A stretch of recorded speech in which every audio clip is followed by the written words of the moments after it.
दोस्तों, ये सवाल हर निवेशक के मन में है कि आखिर कब लौटेगी बाजार की रफ्तार। क्यों सेंसेक्स और निफ्टी नए रिकॉर्ड नहीं बना पा रहे हैं, जबकि देश की जीडीपी ग्रोथ मजबूत है, महंगाई भी काबू में है, फिर भी बाजार रुक सा गया है। तो आखिर इसके पीछे कौन सी बड़ी वजहें छिपी हैं? आज के इस वीडियो में हम करेंगे इसका पूरा विश्लेषण आसान भाषा में। भारत की अर्थव्यवस्था फिलहाल मजबूत नींव पर खड़ी है, महंगाई के मोर्चे पर राहत है और ग्रोथ रफ्तार पकड़ रही है। रिजर्व बैंक यानी आरबीआई ने अपनी 1 अक्टूबर की पॉलिसी मीटिंग में FY26 के लिए महंगाई अनुमान 3.1% से घटाकर 2.6% किया है। वहीं जीडीपी ग्रोथ अनुमान 6.5% से बढ़ाकर 6.8% कर दिया है। यानी अर्थव्यवस्था के आंकड़े पूरी तरह पॉजिटिव हैं। लेकिन इसके बावजूद शेयर बाजार लगातार नए शिखर तक पहुंचने में नाकाम हो रहा है। 23 अक्टूबर को सेंसेक्स 85,290 और निफ्टी 26,104 के 52 सप्ताह के हाई तक जरूर पहुंचे, मगर उसके बाद बाजार ने रफ्तार खो दी।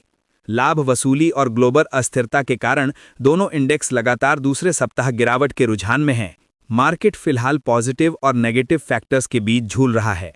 एक तरफ कम होती महंगाई और कच्चे तेल की कीमतों में गिरावट भारत की आर्थिक स्थिति को मजबूत बना रही है।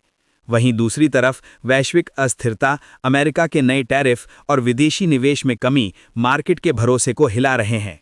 कोटक सिक्योरिटीज के अनुसार लाभ अनुमान से बेहतर रहे हैं, खासतौर पर मेटल, खनन और ऑयल सेक्टर्स में।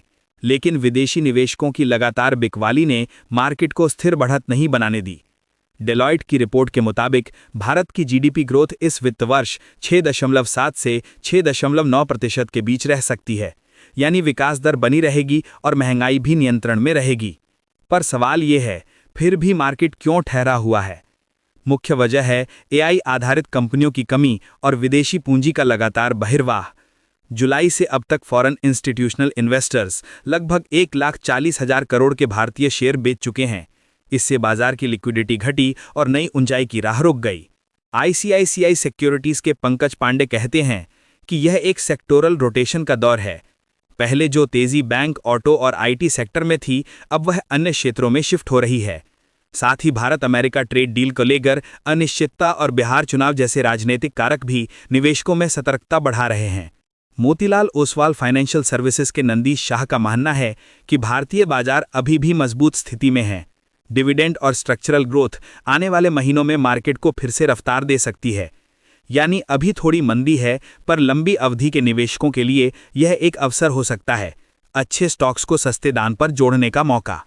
तो दोस्तों, बाजार फिलहाल ठहरा जरूर है, लेकिन भारत की अर्थव्यवस्था की बुनियाद मजबूत है, महंगाई नियंत्रण में है, ग्रोथ बेहतर है और आने वाले महीनों में जैसे ही विदेशी निवेशक लौटेंगे, मार्केट फिर से नए रिकॉर्ड बना सकता है। अगर आपको ये वीडियो जानकारी पूर्ण लगा तो इसे लाइक करें, चैनल को सब्सक्राइब करें और बेल आइकन जरूर दबाएं, ताकि आपको शेयर बाजार से जुड़ी हर बड़ी खबर सबसे पहले मिलती रहे। धन्यवाद दोस्तों, मिलते हैं अगले वीडियो में, जहां हम बात करेंगे बाजार की अगली बड़ी चाल की।